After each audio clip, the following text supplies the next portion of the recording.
What's up, guys? We are out here in Paradise Valley, Arizona on a actually kind of cool, only like 90 degrees here today. I don't know, it doesn't feel that bad yet.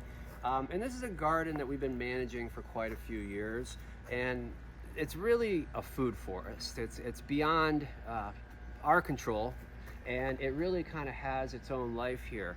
And I think that's one of the reasons we are so successful. One of the things that we experience here in our modern day agriculture is the complete removal of nature. You've got plants that would never see chemical fertilizer in their life being soaked with it. Our land is being drenched in chemicals to grow our food. Now, there is something wrong with that, and you don't have to do it that way. What we do is really mimic the forest and mimic nature, because nature has it right. Nobody fertilizes or waters the forest, and it gets the job done. Part of that has to do with the natural systems of deciduous trees dropping their leaves. You've got animals there. You've got an understory of wildflowers and shrubs. It's not just a bunch of corn or a bunch of soy. And I wanted to also talk about Phoenix Gardens right now. This is all the stuff we're pulling out. If your garden is brown, and some of this stuff, we definitely could have saved it as far as producing more, but it's pretty crunchy, and we want this place to look good. It's a beautiful home. So we're really preparing for our fall planting.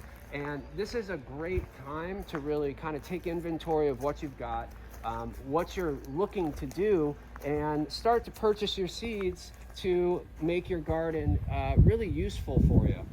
We've still got our big producers here, like the eggplants. Some of the tomatoes are still going. Every single garden is going to be a little different. So if you see somebody that's got something really doing well and yours isn't, there's a lot of reasons why that could be happening. One of them is simply microclimates. Like this, for example, is pretty shaded for most of the day. And if you look at the plant, it's kind of spread out as far as where it's looking for light.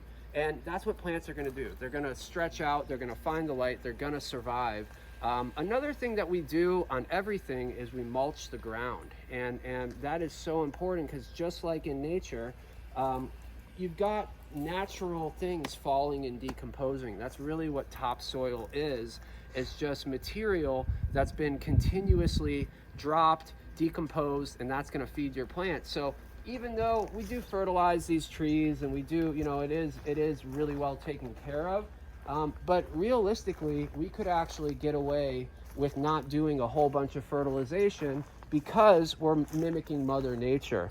I just want to take a minute and really breathe some motivation into you guys, and to myself too, because these times are they're dark, but they're with this darkness, just like how we're taking out the old and making room for the new. I think that's what we can do societally with everything that's going on. So lots of love for you guys. If you have any questions, pop them in the comments, and stay tuned.